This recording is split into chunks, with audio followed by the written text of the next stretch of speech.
Now who's the one that is responsible for how the world is? Who's the one that is responsible for how we all live? Takes the negative influences and poisons all the kids, so they just repeat the stupid shit that you and I did. Who's the species that wallows in this puddle of mud? Who's the one that painted the planet in buckets of blood? Who's the one that begs a God for forgiveness of sin and turns right around the next day and does it again? Who's the money-hungry monsters that poisons the air, kills his own kind and steals the land cause he can't share? Who points the finger at a devil trying to shift the blame and hides his hands because he knows that they're covered in blood stains? Yeah, it's just as you... Welcome everybody to the 6th hour of the 12-hour blog TV. As you may notice, Empty Without Brain has changed with his appearance, and so has Martin Wagner. He's turned into DesertPhile. So, DesertPhile was very kind enough to fill in for Martin Wagner at the last moment. Thank you very much for appearing. So I didn't prepare any questions for DesertPhile because it was a last-minute thing, but I think we all know him for one very specific, very nice quote, which would be, if I'll let DesertPhile do it.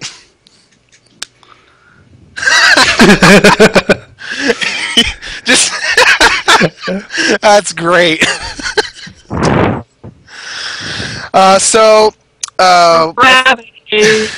Gravity! So, a little bit of backstory for maybe anybody who's possibly unfamiliar with this. I don't think anybody is. But a long time ago, Stone Commander, who's a user on YouTube, asked a fairly stupid question, which was, how's come every time I look around, all the planets are round? You guys can't explain that. You can't fucking explain that. Don't tell me you can fucking explain that, because you can't. And then DesertPhile almost immediately came out with a video where he played that question and went, "Gravity!" and just screamed it over and over, and everybody on YouTube just mirrored the fuck out of it. It became a very well-known thing on YouTube, and he's now very infamous for that. But he's also known for other things. He's on his YouTube channel. If you go to his YouTube channel, you'll see a lot of videos he's made towards other users. DesertPhile, what is it exactly that you do for a living? I work on a cattle ranch, and I take care of the animals. I round up cows. I doctor animals, fix plumbing, fix fencing. Anything and everything that needs done on a cattle ranch is what I do.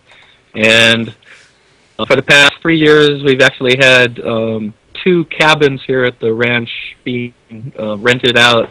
So I take care of the people who come here and rent also, but that's like that's in between doing other ranch stuff. And so the only time I actually get to sleep in is winter time when there's too much snow and ice. And I still have to feed the animals during the winter time because I guess at the moment we have 50 cows and maybe 43 calves, 3 horses, 2 goats. I have no idea how many cats there are. I walk past the cats at night, and they just, they glare at me, they hiss at me and spit at me. Definitely not friendly cats. I've never been able to count them all. So that's what I do. I know I don't look like it. I actually look like a homeless, jobless Democrat, but I work on a cattle ranch.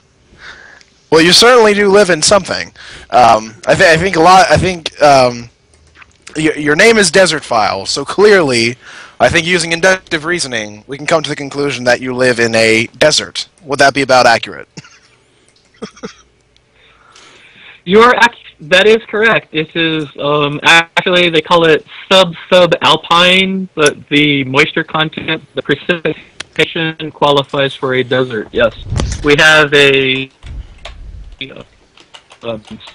seasonal river that waters the cottonwood trees and whatnot, but I have to sneeze, or maybe not.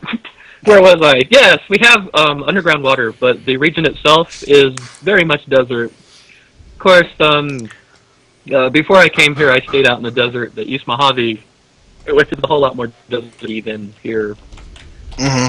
speaking of desert, the donations seem to slow down a wee bit. Please do, guys. Please donate if you can, if you're able. Please do donate. Indeed, and, indeed. They've been staying pretty constant at 606 right now. If we can break 700 by the end of this particular segment, that would be absolutely awesome. So DesertPhile, you do a lot of ponage videos. It's something that you have a lot of fun doing. Clearly, you have a lot of fun doing it because you can just see it in your videos. You have so much fun explaining why people are wrong in things. What are like the favorite ones that you've done besides, of course, Gravity? Well, I don't know if you noticed, but there's like a meta theme behind my videos. The videos that I find on YouTube that piss me off and make me, or induce me, I shouldn't say make me, induce me to make reply video to, these are videos that take advantage of people's ignorance. You know, if people were out there and they just made a video and they say stupid things, but it's not really taking advantage of stupid people, if it's not asking for donations or selling a free energy device or a energy-saving device or advocating teaching ignorance in public schools, I'll ignore those videos. But the videos that are doing those things, that's hurting not just people, but I'm a person, and I have a stake in how well society is going. So that kind of hurts me also, and it hurts the people that I care about. So I make videos.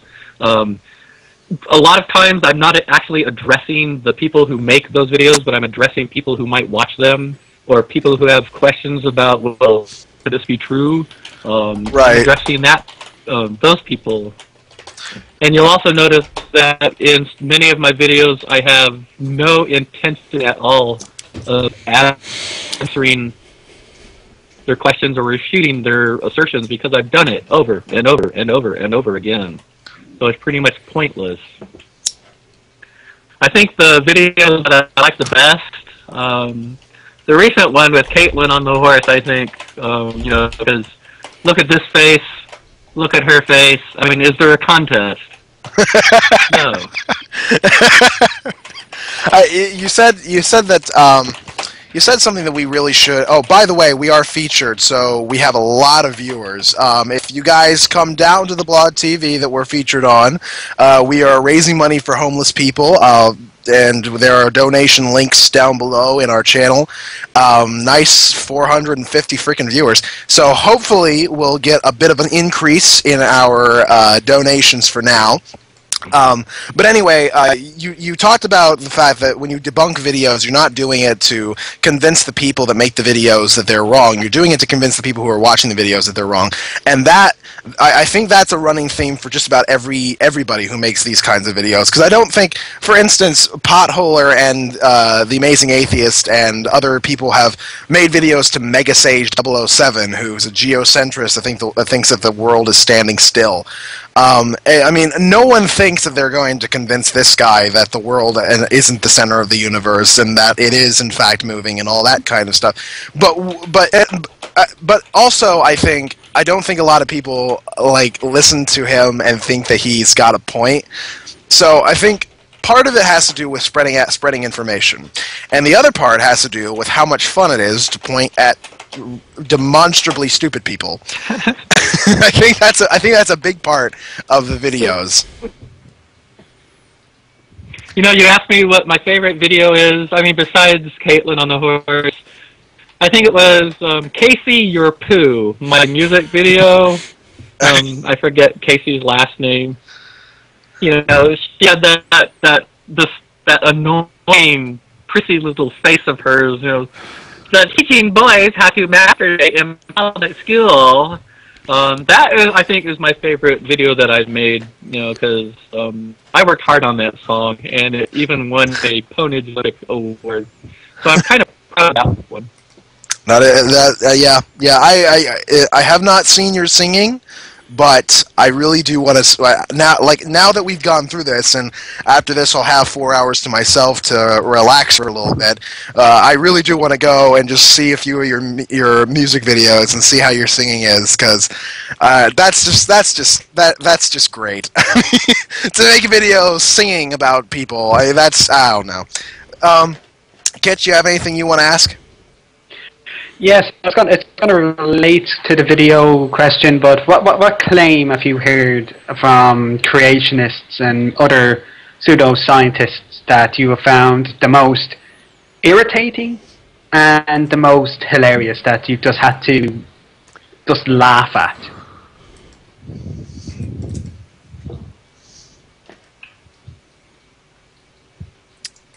My question has seemed to have stopped time. Yes. You broke science.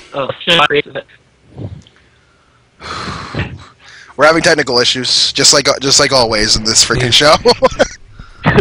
Yeah, I thought that my question had made him become possessed by Satan, and now he is speaking in tongues.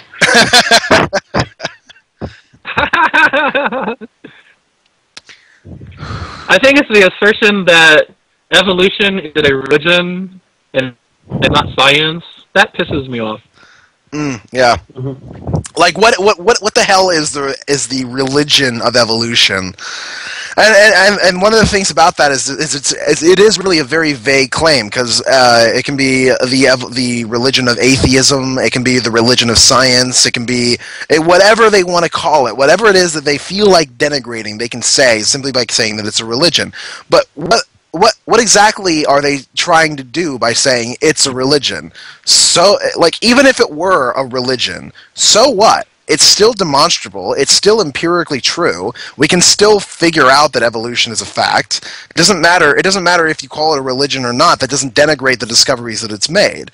So for me, it's just like, why don't you actually address the issues instead of simply saying, well, it's a religion, so we can disregard it? No, because then you have to disregard your own religion, you fucking ass clowns. So, like, I'm going through your profile here a little bit, and you have a nice, very long playlist on Kent Hovind. You have like 31 videos on Kent Hovind. We've already on Trolling with Logic, we did a live ponage of one of Kent Hovind's hour-long lectures, which was, I think, 100 Reasons Why Evolution is Stupid. What is it like to make so many videos on a guy that is just so annoying to listen to? Like, you really have to, like, get drunk or something to stand doing that. Well, at that time, during my Kent Hovind phase, you could call it, I actually had more brain cells. You know, I was not always this wreck of what was once a human being that you see for you now. I didn't always look like this. The brain actually functioned better than it used to. But like I mentioned, Kent Hovind is out there and he's harming people. He's harming society. He's harming people who desperately need answers in their lives. And he's providing the most simple answers to complex questions. And it's easy for people to accept that. And it pisses, well, I shouldn't say it pisses me off. This is annoying. This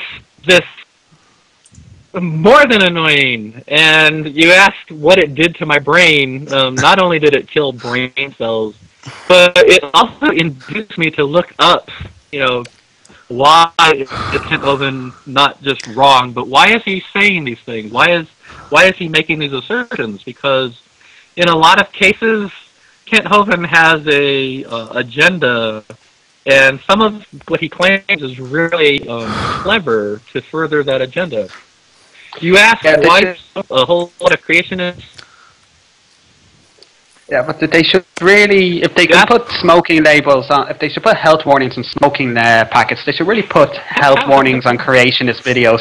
I've gone through a couple of them, and yes, I have had the same effect. Brain cells are just committing suicide rather than process the information. It's very unhealthy. It's very unhealthy for a scientist and somebody who's aspiring to really put their brain to the test to watch videos that is killing brain cells, literally, like watching them, hearing them, automatically it's like sniper shots to each fucking cell.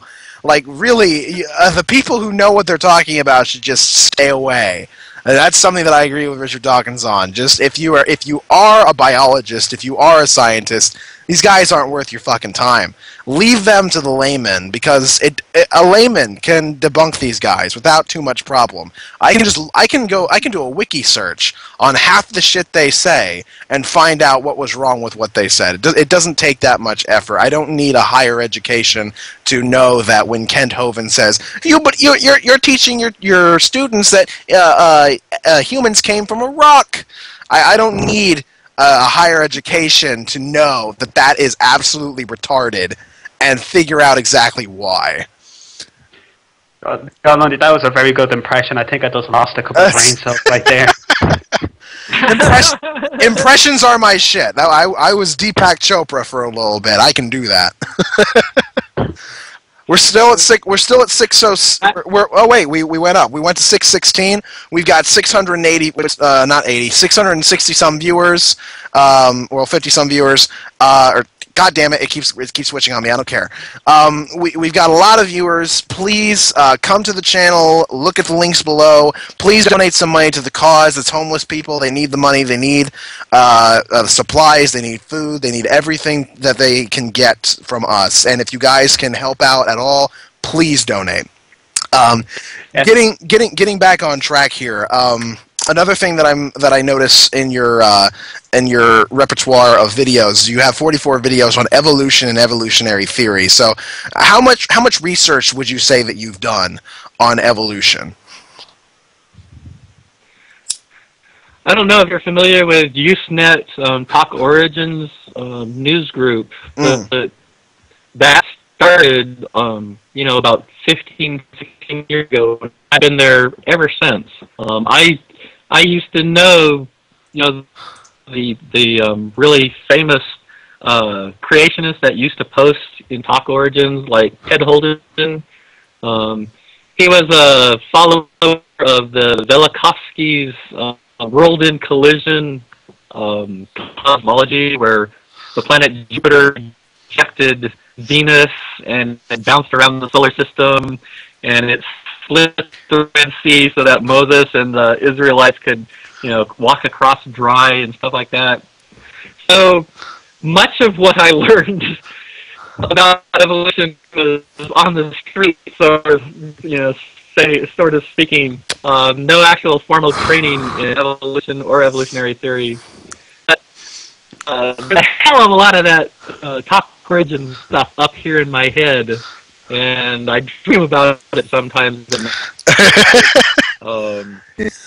You dream about going into the computer and going about Talk Origins, and all the words just swimming around. My dreams are actually indexed by topics, up there, and you can just go up and click on each one that you want. I want to dream about creationist claims and their debunkings right now. That's what I want to do. Oh, jeez. Yeah. Well, I used to subscribe to the ICR's Acts and Facts, just as I tried to get as many Jehovah's Witness Watchtower tracks, for the same thing.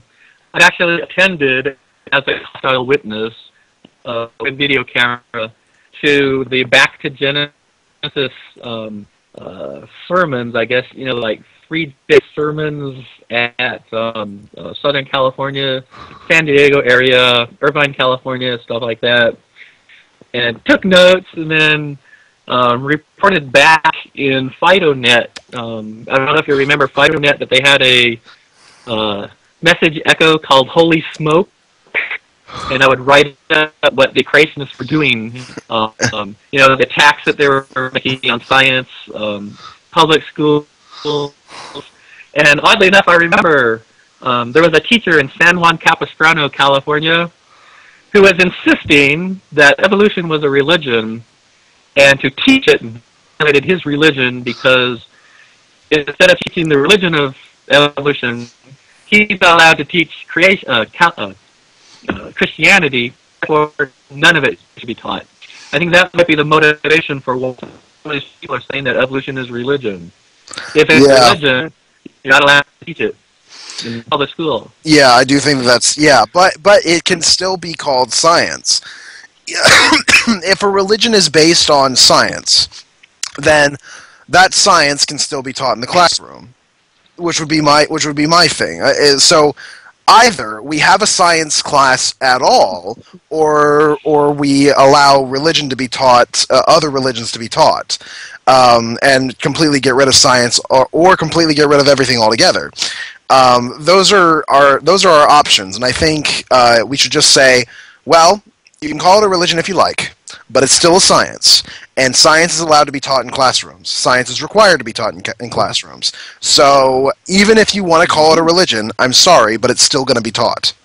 I think because you're not going to convince these people who say that evolution is a religion that it's in fact not a religion, because they just don't care. They're not out to be convinced. They're not being open to cogent argument. They're just making claims for the sake of trying to fuck with people. It's really all they're doing. Yeah, but the problem is the politicians. I don't know politics in a lot of other countries, but in the United States, politicians cater to the religious mind out there. So even the people who are making these claims, even if they don't believe them, people who are voting for these politicians believe it, and politicians are catering to the people who vote, and this is dangerous. Yeah. And when I think of people who actually believe Kent Hovind, I'm afraid of those people. Like physically afraid. Why do you think I have 12? I got 14 miles between me and the nearest road. I've got attack dogs. I've got five ranch dogs, 3 bulls, and a very ornery cow between them and me. So too much work for any Kent Hovind. No, they would simply pray that you someday die. That's all they would do. They'd be like, I'm not making that trip. Screw this, please God. Oh, Jesus. That may not work, but what you can do is donate to anyone watching via the main page. If you come on to the Throwing Out Logic blog TV, go down to the playground just under the just below. You can see the links for all the ways you can donate for Atheists Helping the Homeless, a great charity that will help. That gives toiletries to homeless people throughout the Austin area. I think they're throughout Texas. If I got my facts right on that. And please donate if you can, whatever you can. Any amount will be appreciated. So, sound of silence in the chat room here, because I'm watching the chat room as I'm hosting, because I'm unprofessional like that. He said, if it's a religion, it should be taught in Sunday school. And that really brings forth kind of the crux of the problem that I have with people who are trying to say that they want religion taught in the classroom. Because they get every other hour of the day, outside of class, outside of school, to push whatever religion they want onto their kids. But no, they want it all. They want everything. They want the schools, they want the churches, they want the whole thing, the shebang. And that is really what is extremely annoying, because they have plenty of time to indoctrinate their kids. And if they use this argument on us all the time. If your religion is so fragile that you can't handle that there's competing things being taught to your kids, maybe you should reevaluate your position. I want to teach physics in Sunday school, damn it. As long as you don't teach... I want to teach... Go ahead. As long as I don't teach it atheistically, teach physics. I want to teach chemistry. I want to teach weights and levers. I want to teach cosmology. I want to tell these kids that no, Earth is not the center of the universe. It's the sun is kind of the center of the solar system. And a hell of a lot of kids don't know things, and I think Sunday school would be the perfect place to do this. There was a teach them. Go ahead. I want to teach them. A lot of people out there, especially in the United States, I don't know about elsewhere, but they have no idea why it is hotter in the summer and it's colder in the winter. A whole lot of Americans think that when it's hot here, if it's summer here, it's summer everywhere. I want to go to Sunday school and explain this to them because that's where all the kids are. And the kids will grow up just as confused as the parents. So Angry Womble made a point that is actually extremely valid. If you want to teach religion in school, you have to teach all the religions in school. You have to teach Islam, you have to teach Judaism, you have to teach Hinduism. You have to teach all the religions that people don't even believe in anymore, like the ancient Greek religious gods and the Roman gods and all that kind of stuff. You have to teach all the pantheons. And that's perfectly okay. I fully support doing that in the first place because Dan Dennett made the same point where he said, I'm pro teaching religion in school. Because I think when we learn to have a comparative religion class where we teach all the different religions, then we can make the determination that the religions probably don't have it all that right. They can't agree on anything. And not only can't they agree on it, but they're not even open to being wrong on a lot of what they say. So, I mean, if you teach all the different religions, then you introduce a concept of this uncertainty, and that's the uncertainty that really convinces people to believe in a religion in the first place, so that they can have that certainty, so that they can believe, yes, God made everything. That makes so much sense. I'm very confident in that, and that's what I'm going to believe. I mean, when you really break it down and you show them, there's a whole lot of other people that are just as certain as you that completely disagree with all of your religious beliefs that are of a completely different religion. What can you really do? What can you really say about that other than, well, their religions are wrong. Why are theirs better than yours? That doesn't make any sense. And I think an accurate comparative religion class will actually increase the amount of people who are not religious.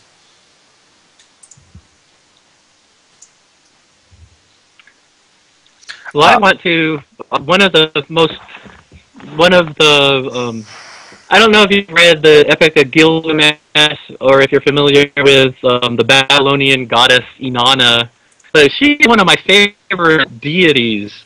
And the Epic of Gilgamesh explains her behavior. One of the most funny ancient plays, humorous parts in an ancient play is in the Epic of Gilgamesh, where Gilgamesh is insulting Inanna, just insult after insult after insult after insult, and it is hilarious. Like, I think we should teach the ancient Babylonian religions and include Inanna in there, because she was just like, you take Aphrodite and you multiply it by 1,000. Like, to give you for instance, Inanna, every handsome man that she saw, she had to have sex with. There's just overwhelming, consumed with the desire. And she saw a soldier walking along the road one day. He was by himself. And so she got ahead of him on the road. And she took off all of her garments. And she leaned against a tree. And she kind of bent one leg forward and posed. And she thrust her in the ancient text. It says that her black pubic hairs were glossy and alluring. And she's waiting for the soldier to come along, and he comes along, and he rejects her. He comes up with excuses, and, well, I'm in a hurry, I'm kind of tired, maybe if you'd come along, I don't know, 3 days earlier, 4 days earlier, I'm hungry, there's an inn up ahead, You know, maybe see me later. Wow. So this should be taught in public school. You know. It would certainly be a good. It would certainly be a good intro to sex education. I'll tell you that. My favorite part of the story of that was the fact that it was the pubic hair was just like was the most attractive. Had to point that out. That's what you really need to be attracted at is glistening pubic hair. Jesus Christ. The pubic hairs on that girl. I tell you what, old religions, old epic tales, that they were really sexually driven. I tell you. Oh, jeez. I mean, that's half the reason why Odysseus couldn't get back to his home, because he kept getting distracted by beautiful witches and shit. But yeah, oh, Jesus Christ, that's hilarious. So, Homer's Ulysses tale, the meta theme there could also be taught in public schools, because when you read Homer, you read Ulysses and his struggles and his crew's struggles, the meta theme behind the struggle there and the story that Homer is telling is, when you're a guest, be a polite guest. Know what is decent guest behavior. Like Ulysses, the struggle against Troy, the god Poseidon helped Ulysses, and it helped with the fall of Troy.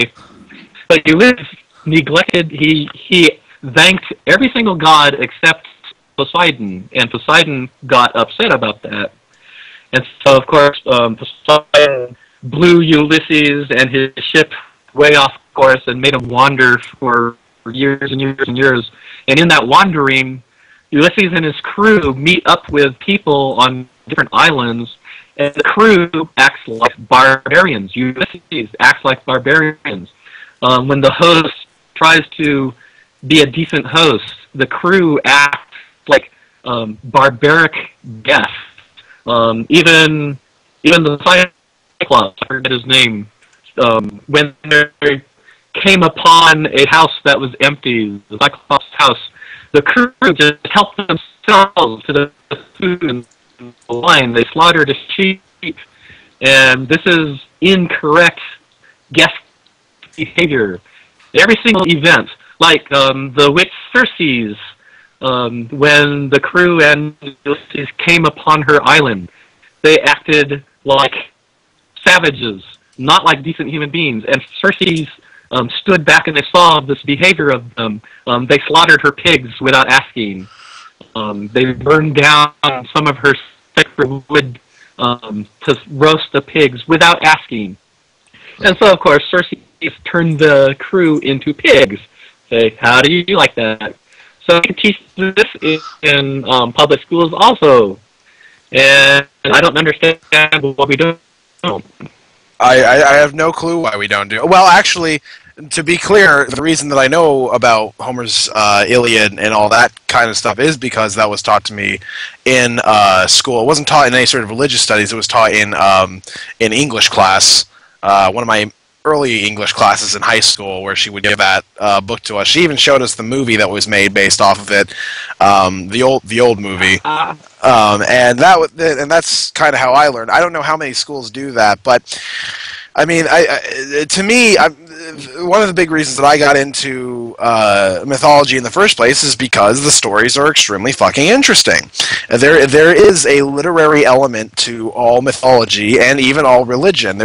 You can understand literature far better once you read the Bible, once you read the Epic of Gilgamesh, once you read all of these different things, you start to have a better appreciation of literature in the first place, because these are very interesting fucking stories. So, to me, this is a valid reason to start teaching these things. Now, I think people would probably object if we had a comparative religion study and then we added in like really old religions that nobody believes anymore, like specifically teaching Homer's Iliad. They would probably be like, oh, but nobody believes that, so let's not put that in there. No, I mean, that's history. That's historical religion.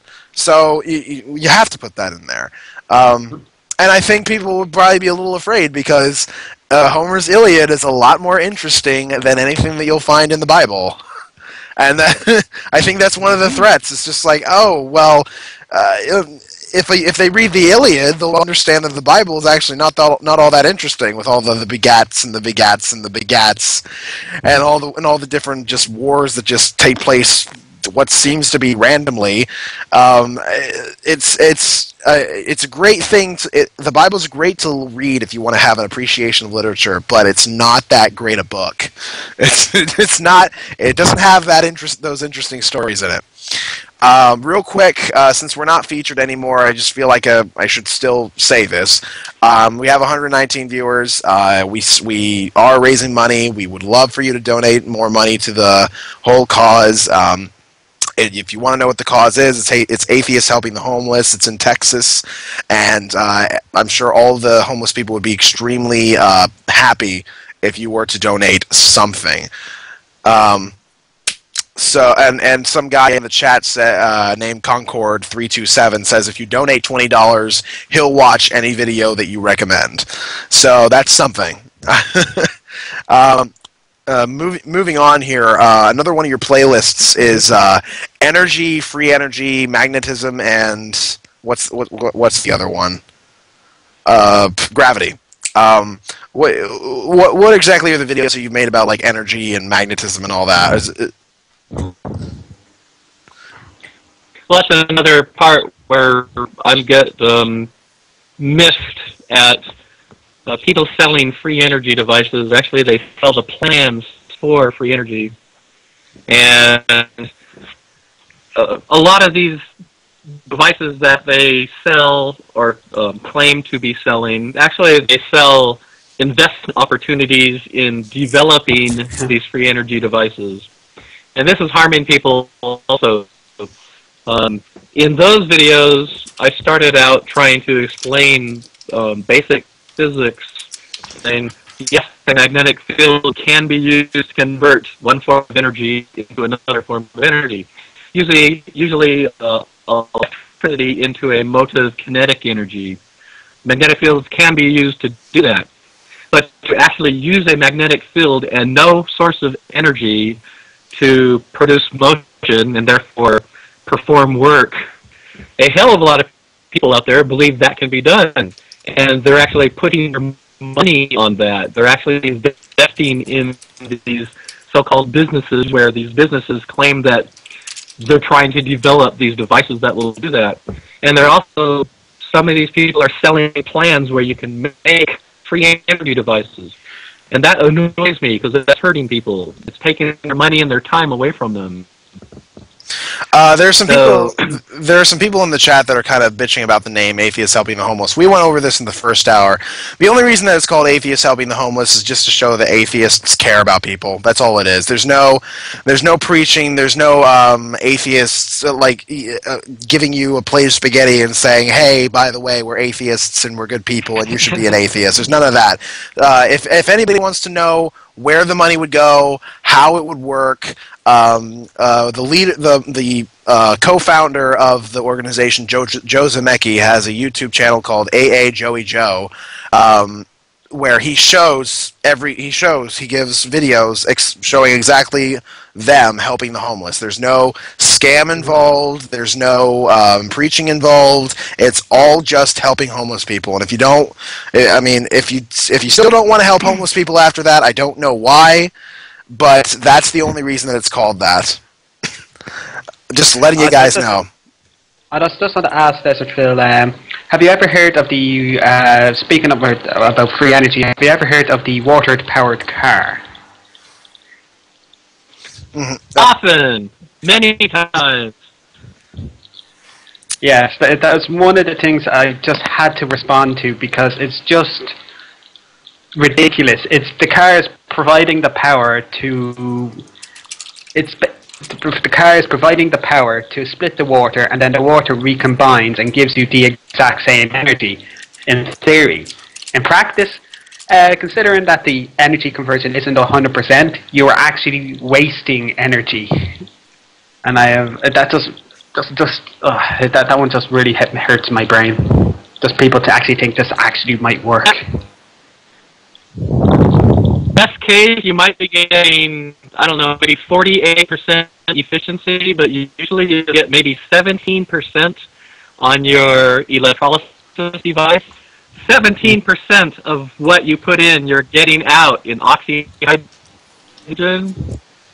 This makes sense to nobody who understands the laws of physics, but to the people who believe this, that's a good deal. You know, if I gave 17 cents to somebody and they gave me back $1, what a deal! I mean, Yahoo! I'll go get $100,000.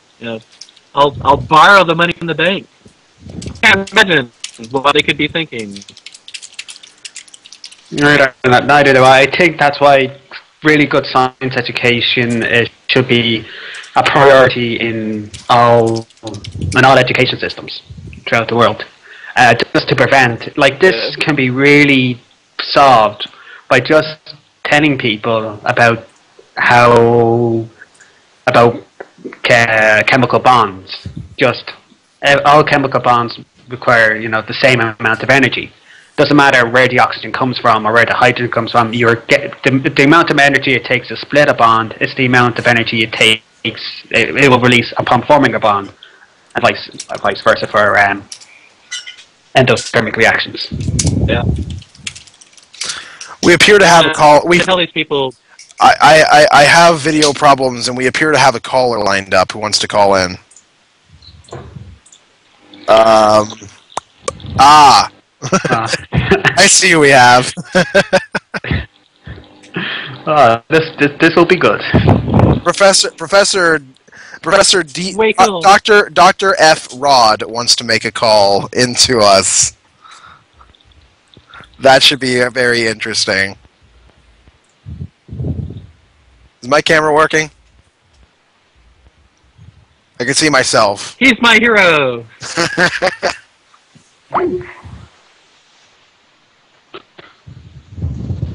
The hell? Big Lundy, your video's still not up. You also lost the monk. Oh, there you are.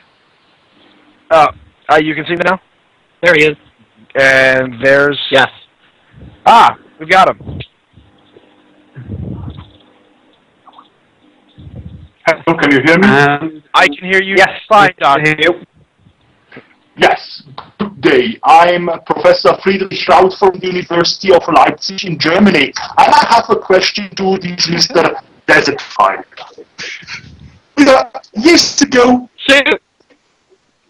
Years ago, there was, let's say 30 years ago, everyone was arguing against the perpetuum mobile. This actually has helped to have today better lubricating oil and better hearing and reduce resistance. And even before alchemy, without alchemy we would not have chemistry. Chemistry wouldn't exist. And now the water engines, guys, with you are destroying the future development of a future technology. Are you ashamed to discourage all these people? He's shaming you, DesertPhile. He's shaming you. How dare you argue against free energy machines? Well, think of the money they pay me to I would love... Looking at all the money they pay me, I'm not... Looking at all the money they pay me, I'm not...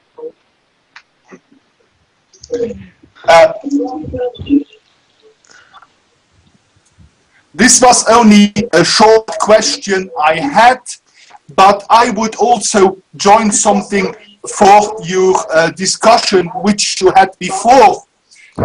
This year they were talking about the American money to put away the God on the money. But they were crazy to ask this, because with your constitution it will be right to put God in plural on the money, and this would fit with your constitution. That was only what I have to say from the University of Leipzig, and I say good night now. All right, fair enough. Fair enough. Are you aware that we have a First Amendment to our Constitution? No. Fair enough. Are you aware that we have a First Amendment to our Constitution?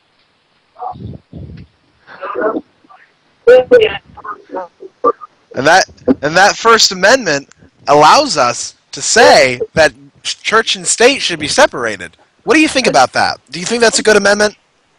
That church and state should be separated. What do you think about that? Do you think that's a good amendment?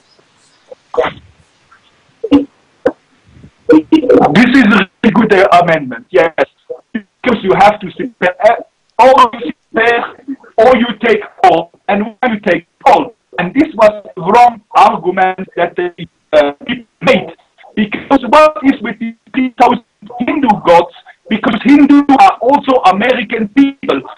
So you must put God on your mind in plural.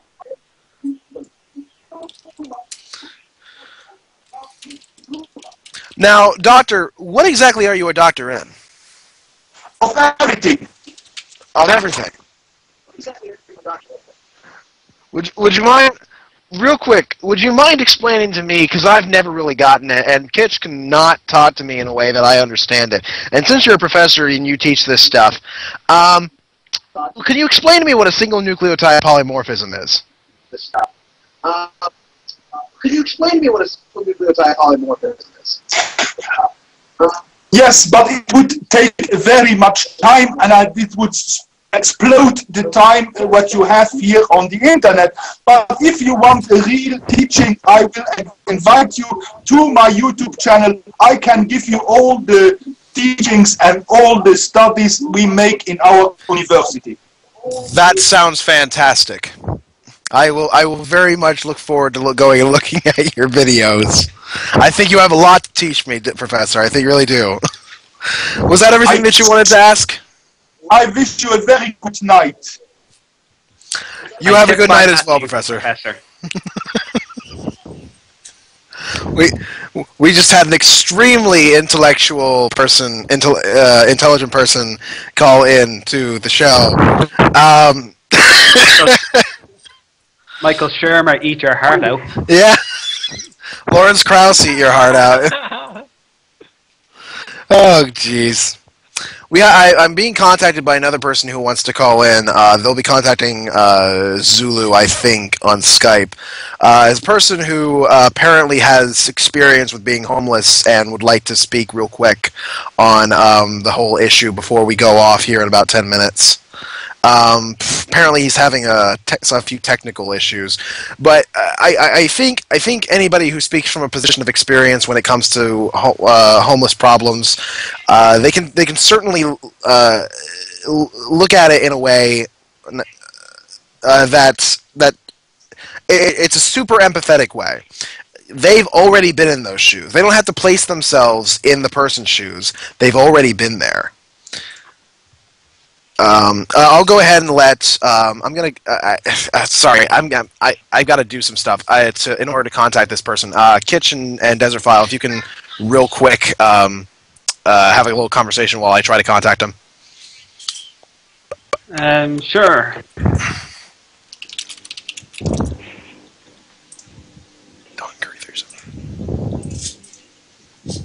Sorry, that's been... Speaking of homeless people and church, sorry. No, sorry, I was just going to say, it's just been, what's the word, just put on the spot. Please carry on. Well, I can talk about the homeless shelter that is in Espanola. That's the nearest town that I live nearby. And it has a homeless shelter, sort of. It has a shelter only in the wintertime. And I don't know if other people out there are familiar with the United States Armory system, where we keep guns and ammunition and stuff, so that if the United States is invaded, the militia, which is the citizenry, go and get weapons and stuff. And it's also a staging point for the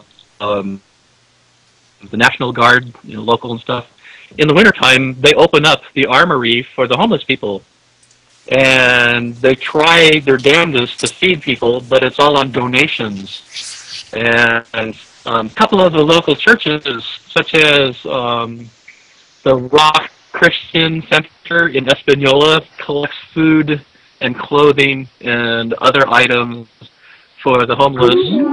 And when I can, I deliver canned goods to the Rock Christian Center. And it's never been an issue of, hey, they're Christians, or hey, I'm an atheist. It's, hey, these homeless people desperately need help. They need a hell of a lot more help than any group other than maybe the government can do to help them. But in Espanola, New Mexico, at least they have the armory so that in the wintertime they don't freeze to death. Because I don't know what it's like in other places, but in the United States, homeless people do freeze to death. They do starve to death. And this is a problem, especially in a massively wealthy country like the United States is. And it shocks me and it disgusts me that even though the armory opens up and there's like 30 homeless people or so, there's not enough food for them. There's not enough space for them. There's not enough cots. They have to sleep on the floor. There's not enough people donating things. And there's a hell of a lot of Americans that could afford a few cans of soup, some blankets, some clothing, some jackets, some socks, hats for the wintertime to keep some of the body heat in, and they're not doing it, and this upsets me. We have our caller in, Donald. We don't have a whole lot of time, but would you like to go ahead and say what you wanted to say? Yeah, well, thanks for letting me get on your show. I have nothing but respect for the atheist community. Even though I am a Christian, I'm a moderate Christian. But the one thing that I see that the problem with a lot of the organizations that why people have such standoff about donating to homeless is, you know, like the Comic Relief for that 11 years or however many years they did it. I was homeless for 7 of those years. And my own experience, if I didn't have that experience and know what it's like to be homeless and have to do whatever it takes to be able to survive on the streets, man, I'll tell you, it's like one of those crying game moments where you got to scrub your body just to feel good about yourself, you know. But I encourage everybody who has even half a heart or half a sympathy or empathy, whichever you want to express yourself, to donate, because, you know, the homeless people, I mean, here in Reno we have 10,000 homeless people or not in Reno but in the state of Nevada, but that's a lot of it because of their own choices in life, the way the job market is, you know. I mean, the truth of the matter is that some people, they choose to be homeless. Because when I lived in Redding, California, we had this gentleman sit out in front of Food Connection for Christmas Eve and Christmas Day, and the man made $1,500 just holding up a sign. Well, like I was expressing to you in the PM, you know, I've known people that I've actually talked to would rather have someone come up to them and say, hey, I'll let you work for the food that I give you or the money that I give you, and they appreciate that because then they earn that money. They're not begging. They're not taking money from other people. But then there are those that actually do take advantage of that. But the reason why they have to is because there's not enough assistance out there. And by doing this, what you're doing, which friends of mine on here told me what you guys were doing, kudos to you guys. I mean, I absolutely have, you know, my hand out as a gesture of appreciation, because not too many people give a shit to be able to do that, you know. Well, we appreciate you coming on the show. We appreciate you speaking a little bit from experience. Unfortunately, we're going to have to go off here in a minute, but it's fantastic that you came on. It's a great example of the fact that you don't have to be an atheist to care, and you don't have to be a Christian to care. So this is just, you know, this is just fantastic for everybody. I'm going to go ahead and sign off for everybody. Thank you, Donald, for calling in. Thank you, Kitch, for sitting in for Empty, and thank you, DesertPhile, for sitting in for Martin Wagner. It was my pleasure. Thank you very much for having me. No problem at all.